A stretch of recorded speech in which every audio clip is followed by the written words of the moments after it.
Europako gas naturalaren prezioak martxotik izandako beherakadarik handiena izan du astelehen honetan, herrialdeen biltegiak eta bereziki Alemaniarenak aurreikusi baino azkarrago betetzen ari direlako. Joan den astean jakin zen Europar Batasuneko erreserbak 169an beteta daudela eta Alemaniako agintariek esan dute irailerako espero dutela, urrirako aurreikusita daukaten edukiera lortzea. Horrek eskaeraren geldotzea eragin du eta horrekin batera prezioen jaitsiera. Dena den, etorkizuneko prezioek duela urtebete baino ia 6 aldiz gehiago kotizatzen dute oraindik eta epe laburreko panorama iluna da.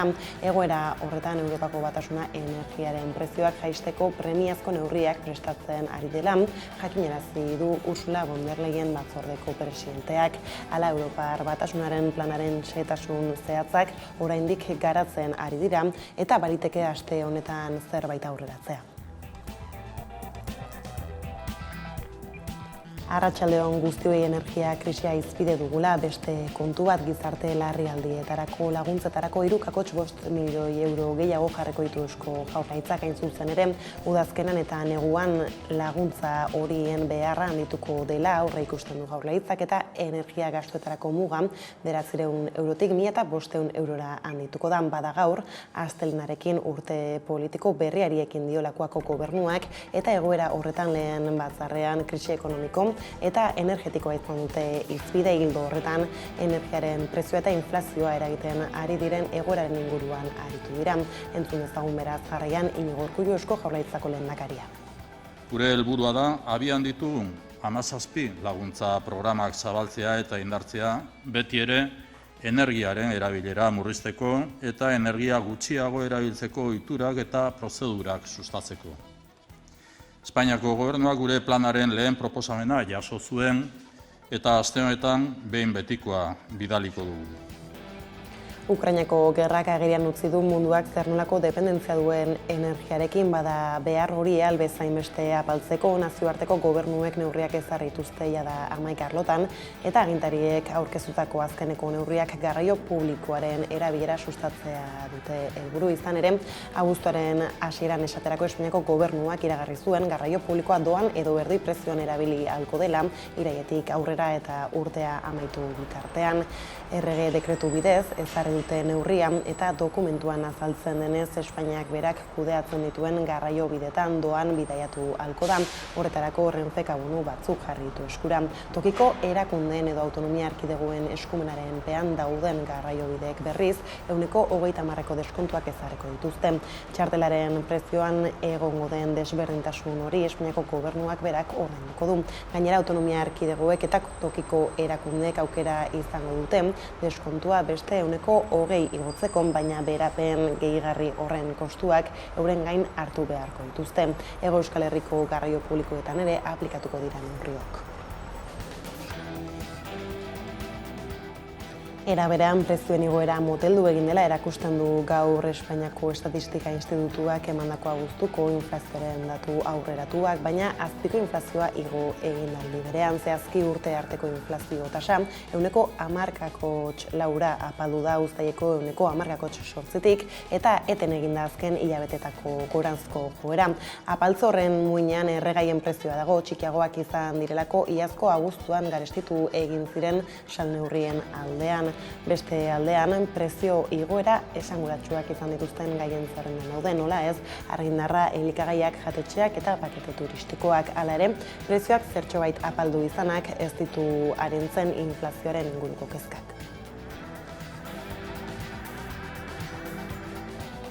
Ekonomia arloko lerroburuekin bukatzeko aldiz beste kontu bat, hainbat enpresek iragarri dute eten egin beharko dutela energiaren prezioa medio eta hor tartean dira Arabako Michelin eta Mercedes industrian diren enpresarik eta handienak. Besteak beste, Mikel Díaz de Aldalab sindikatuko kidearekin hitz egin dugu eta laxe mintzatu da uneko egoeraz.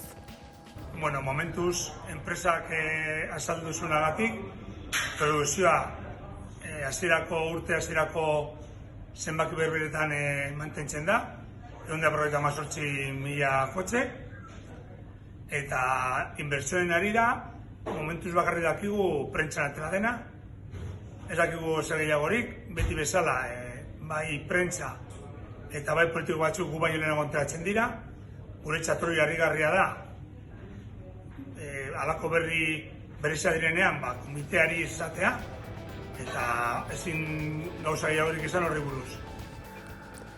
Bestaldetik Bardea larrialdi egoeran dago Esako urtegiaren egoeragatik, izan ere urtegian ehuneko 22,6 dago betetan eta haren mende dago Bardea. Bera, azken asteetan kezka eragin du urtegien egoerak eta Esakoa ez da salbuespena, urtegiaren ehuneko 22,6 dago betetan eta eurite handirik ezean arduradunek aurre ikusi dute balitekeela irailean iara bat ustean. Oraintxe 100 hektometro kubiko ur daudean jasotan. Esako urtegitik edaten duten lurraldeen artean dago Bardea eta larrialdi egoera ezarri dutean.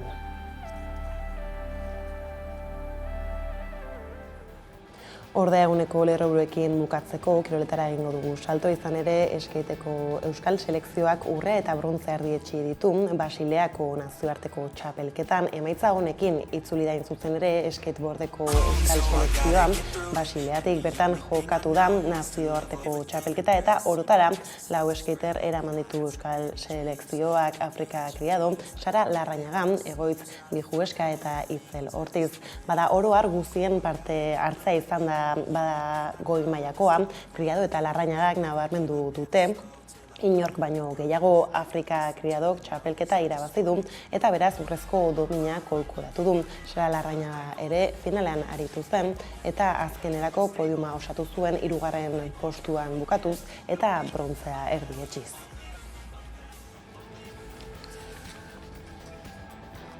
Bada astemeneko lerroburuak horrela heldu die eguneko argazkiari energia krisiaren erdian Eusko Jaurlaritzak kurtso berria hasi du gaur, bertan hizpide izan dituzte besteak beste, osasuna, hezkuntza, ekonomia eta baita energia beraren ingurukoak. Ildo horretan energiaren prezioa eta inflazioa eragiten ari diren egoeraren inguruan eztabaidatu dute adi. Ekonomia eta energia krisiaren aurrean gaudelarik Eusko Jaurlaritzak kurtso politiko berriari ekin dio ohi bezala Miramar Jauregian. 4 adar aztertu dituzte bertan. Aurrenekoan zerbitzu publikoen egoera aztertu dute, bereziki osasuna, hezkuntza eta gizarte babesa.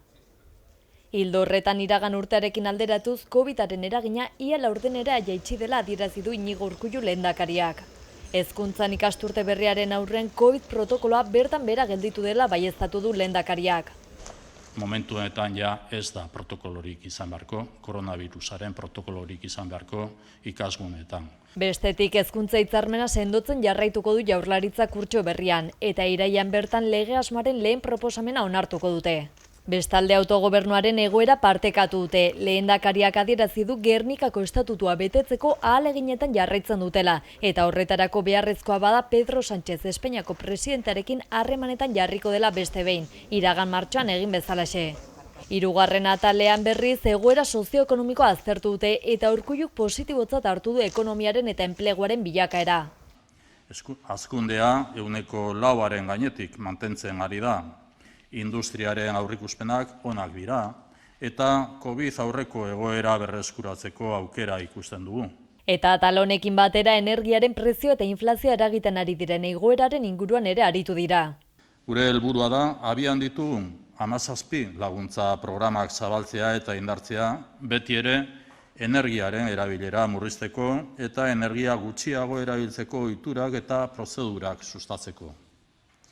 Espainiako gobernuak gure planaren lehen proposamena jaso zuen eta aste honetan behin betikoa bidaliko dugu. Testuinguru horretan Eusko Jaurlaritzak jada ohartarazi du familia ahulenentzako laguntza berriak eskainiko dituela ezegonkortasun energetikoaren aurrean. Eta Jaurlaritzak aztertu duen bezalaxe, Europako batzordea datorren astean irailaren 9 bilduko da energiaren merkatua konpontzeko xedearekin. Ursula von der Leyenek bestalde Brusela larrialdiko eskuhartze baten lanean ari dela esan du.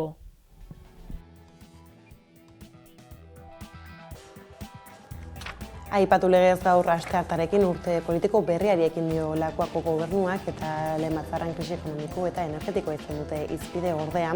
Atzuekin zion ikasturteari Euskal Herria Bilduren mahai politikoak bilkura bukatuta Arnaldotegi koordinatzaile nagusiak hartu zuen hitza eta burujabetzaren eztabaida zentroan jartzeko beharraz aritu zen. Horrez gain, herritar gehienak babesteko itunak eta akordioak osatu beharraz mintzatu zen Otegi eta alde horretatik gogorarazi zuen hemendik aste batzuetara Euskal Herria Bilduk proposamen zehatz bat planteatuko duela ongizatearen defentsan. Indar sobiranistak aurkeztuko duena gaur egungo egoera ekonomikoari aurre egiteko oinarrizko proposamen bat izango da. Aberastasunaren banaketa radikal bat behar da egin. Jendearen ongizatea bermatzeko eta jendearen bizitza kalitatea bermatzeko. Merkatu inmobiliarioa eta energetikoa interbenitu behar da. Interbenitu behar da giza eskubideen alor bat delako. Jendeak argindarra edukitzeko eskubidea du. Jendeak bere etxeak berotzeko eskubidea du. Gazteek, eta zain gazteek, etxe bizitza bat edukitzeko eskubidea dute. Eta Euskal Herrian ezin dute. Eta politika zerbaitetarako balin badago, ez da gauzak aztertzeko eta deskripzioak egiteko, baizik eta neurriak hartzeko. Interbenitu behar da energia sektorea eta sektore immobiliarioa. Eta gu horren aldekoa gera, orain eta etorkizunean ere horren aldeko izango gara. Eta aipatu lerroburuetan ere prezioen igoera moteldu eginda abuztuko inflazioaren datuen araberan, baina azpiko inflazioa igo eginda zehazki urte arteko inflazio tasa ehuneko 10,4 apaldu da uzteiko ehuneko 10,8 eta eten eginda azken hilabetetako goranzko joera. Apaltze horren muinean ergaien prezioa dago, txikiagoak izan direlako iazko abuztuan garestitu egin ziren salneurrien aldean. Halere, herritarren erosalmena murritza da eta horren bueltan galdezka irten da Hamaika telebistako lantaldea kalera Aiara Durreta.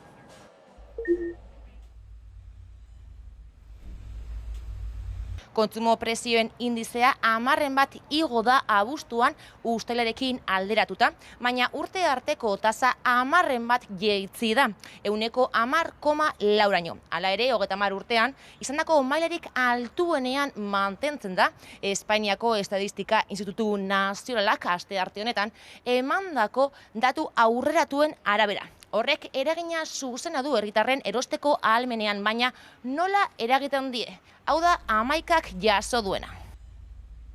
Eguneroko erosketetan, igertzen da erabat. Prezioak igo direla, baina izugarri, etengabe, ari da. Hemen dana du egorantz, soldatak izenezik, eta eskanien, dinosu, eskanien zen bidu, ez? Osa, barriro gauz bueltatzen igual, etxekuen gana, edo ama, muma eta deko gusanak, igual euren gana zuten baskalduten, edo apalduten edanakue, eta eskanien hori, zure konpriek bakarrik, igual urtete otzulako oso karu. Eta hori, txarto, egoerie, oso txarra. Hola, norokorrin esan da, txarra, eta gero eta txarra izango gara. Bai, nabari dut, baina ambito guztietan, erosketan, dedetan, leku guztietan. Bai, igo da asko, gasolina ere bai igo du dena, eta hori oso txarto egirutzen zait, baina, bueno. Dana prezio guztiak gora egin dabe, batez bedenetan ikusten dugu fruta eta holako gauzak ikaragarri igo dira, inoiz ez beste. Orduan, ez daukagu besterik, ez dauka itxura handirik bueltatuko denik, lehengora, aldan moduan beste gauza batzuetatik kendu eta aldan bestean. Bai, nabaritzen da, baina niretzat ez da hain importantea, bakarrik da nire bizitza ni bakarrik nago, eta ikusten ari naiz, baina ez da hainbeste niretzat. Nire kasuan, ni jubilatuta nagoenez, ezin du gauza larririk egin. Ze daukagun pentsioarekin jasan behar duzu, datozen gauzak alduzu moduan. Egia da, dena igotzen ari dela, jendeak gero eta potere gutxiago doka egunerako laguntzarako, eta hori nahiko larria da, eta larriagoa izango da. Ukrainako gerrak agerian utzi du munduak zer nolako dependentzia duen energiarekin bada behar hori albezain beste apaltzeko nazioarteko gobernuen neurriak ezarri dituzte jada 11 arlotan eta agintariek aurkeztutako azkeneko neurriak garraio publikoaren erabilera sustatzea dute helburu. Euskal Herrian honek ondoko eragina izango du, beste Renfendoan bidaiatu ahalko da, iraietik aurrera eta Euskal Herriko garraioan 130 eta 150 bitarteko deskontuak egongo dira.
Abuztuan hasieran iragarri zuen Espainiako gobernuak garraio publikoa doan edo erdi prezioan erabili ahalko dela iraietik aurrera eta urtea amaitu arte neurrien nondik norakoak aipatuta.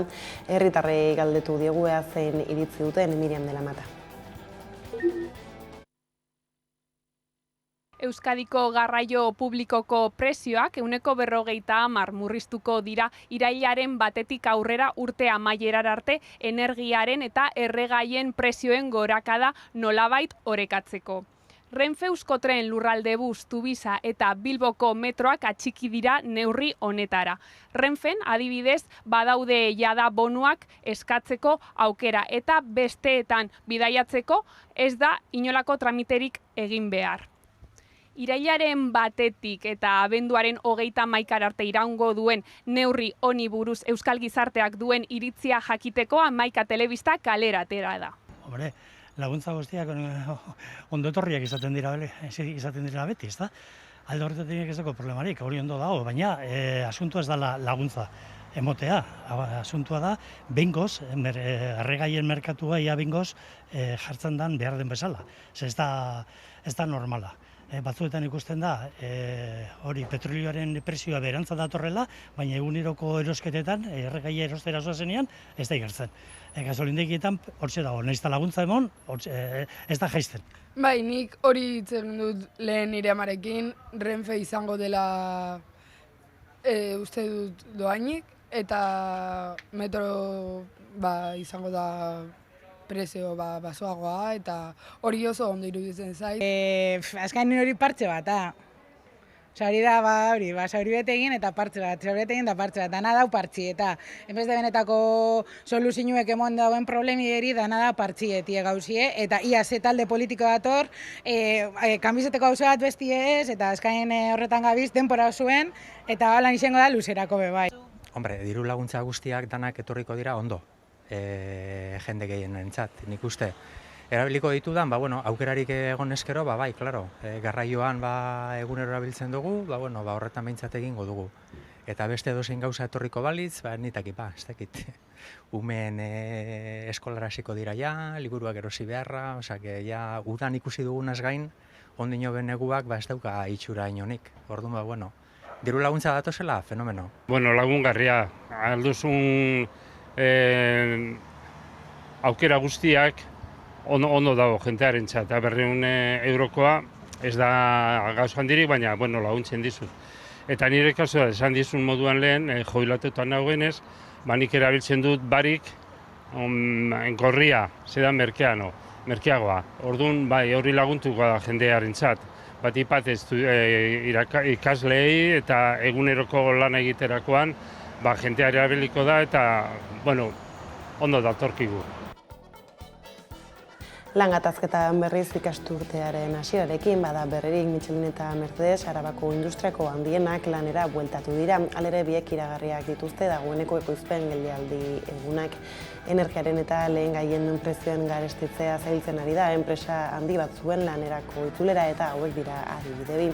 Michelinek irailean eta urrian ekoizpena geldituko du eskaeren jaitsieragatik eta Mercedesen berriz lan hitzarmena sinatu ondoren 1.200 milioi euroko inbertsioaren zain daude, enpresaren helburua ekoizpenaren hazkundea izanik Nerea García. Michelinek ekoizpena geldituko du iraileko eta urriko zenbait asteburutan. Langileen 130% egun horietan ez da lanera joango. Bestalde, Mercedeseko langileak lanera bueltatu dira lan hitzarmen berria sinatu ondoren. Orain, langileek iragarritako inbertsioarekin zer gertatuko den jakin nahi dute. Michelineko langileak lanera bueltatu dira, baina ez espero zuten moduan. Pandemiak sortutako krisia Gasteizko instalazioetara ailegatu da. Iraileko 4 asteburuetatik 3 eta urriaren lehenengoan, tamaina txikiko turismoko eta kaleko obretarako erabiltzen diren gurpilak ez dira egingo. Horrek esan nahi du 1.140 langile etxean geratuko direla eta 405 tona neumatiko gutxiago sortuko dituztela. Bestalde, Mercedes ere bueltan da, baina beste egoera batean lan hitzarmena sinatu ondoren, langileei gehien kezkatzen diena da zer gertatuko den iragarritako inbertsioarekin. Enpresa alemaniarrak bere konpromisoa indartu zuen eta Gasteizko instalazioak hobetzeko 1.200 milioi euroko inbertsioa iragarri zuen. Hala ere, sindikatuek ezta langileek ere ez dakiten noiz helduko den. Bueno, momentuz, enpresak azaldu zuenagatik, produkzioa urte hasierako zenbaki berberetan mantentzen da, 158.000 kotxe, eta inbertsioen arira, momentuz bakarri dakigu prentsan atera dena, ez dakigu zer gehiagorik, beti bezala, bai prentsa eta bai politiko batzuk gu baino lehenago enteratzen dira, guretzat hori harrigarria da, halako berrizia direnean, komiteari izatea, eta ezin gauza gehiagorik izan horri buruz. Michelin eta Mercedes enpresetako langileen komitearen autoeskundeak azaroan izango dira. Michelinek ez ditu izan sindikatu arteko gatazkak, Mercedesen aldiz lan hitzarmena sinatu ostean ez dira tentsioak baretu. Ekonomiaren bueltakoak horrela, ingurumen arlora egingo dugu salto orain nabariak dira lehorteak Euskal Herrian azken hilabetean eta urtegiak egoera kritikoan aurkitzen dira. Horien artean esako urtegia dugu, gaur egun 120 baino ez baitago betetan. Ildo horretan, Bardea larrialdi eremu izendatu du Euroko Konfederazio Hidrografikoak esako urtegiaren menpe dagoena Udane Arreo. Bero boladak eta prezipitazio urriak direla eta uda inoiz baino lehorragoa izaten ari da. Horren kasu dira hainbat urtegi, esaterako esako urtegiaren maila oso baxua da. Egun bere edukiaren 22,6an dago, eta hori ala basamortu itxura hartzen ari da. Erromatarren garaiko bainuak eta erraiak agerian 100 hektometro kubiko baino ez ditu. Duela hilabete 198 zituen. Testu inguru honetan Ebroko Konfederazio Hidrografikoak ohartarazi du iraiak euri zaparrada oparorik ekarri ezean urtegian lehortu egingo dela, urik gabe geldituko dela. Egoera honetan aurten soroak ureztatzeko kanpaina inoiz baino lehenago amaituko da, eta aurreikuspen horrekin Bardea larrialdi eremu izendatu du Ebroko Konfederazio Hidrografikoak, esako urtegiaren menpe baitago. Itoizko erreserba berriz bere edukieraren 153an aurkitzen da, 180 hektometro kubiko urekin, aurreko urteetan baino 105 gutxiagoko erreserbarekin. Hoi baino okerrago izan arren, esako baino egoera hobean dago. Bestalde Eugiko, Aiotzeko eta Urdalurreko urtegien egoera normala da, edukieraren 160 beteta daude une honetan.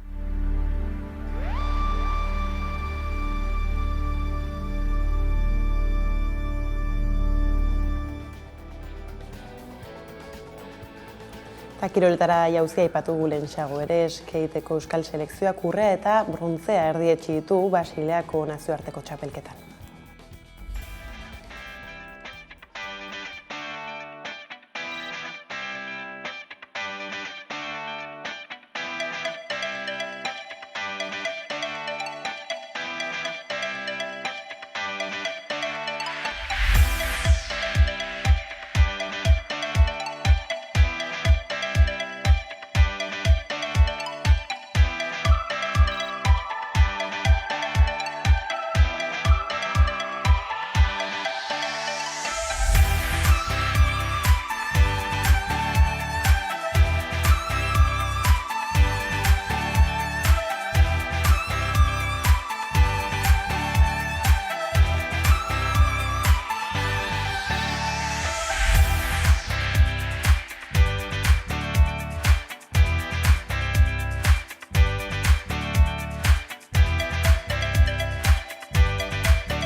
Bada astearteko kontuak horrela iritsi da albistegiaren amaiera. Gaurkoan Kosma Ikosin taldeak orain gutxi argitaratutako etsai asko ditu eta bestearen bideokliparekin agurtuko zaituztegu. Beraz, gustoko izango duzuelakoan, besterik ez uraldetik hauek izan dira eguerdiak guran gaurrut zituenak, guztiak eta gehiago, nahi duzuen aldiro 11.eusatarian ondo izan eta bihar arte. Etsai asko ditut, zindagizut, benetan diotxut, guzti zurrun, gura nauzut, igerri zaitut, irriparre ilun, begirada lizun. Zerote dago aurrean bide luze honetan, zalantzen itxasoan olatu ekin dantzan. Zeharo ezkor, zeharo hilkor, herriko mozkor, izuta jator, ja. Topo ingo dugu lurrastiko zator. Itxu, mundu, gor, utzu zakon, zizari odol, eren, zuge, dragoi, zago, tarratoi, epeta gozo, etxai arerio, eraso eroso, zirko baiazo, ez zaitez izan inozo, fra! Etxai asko ditut,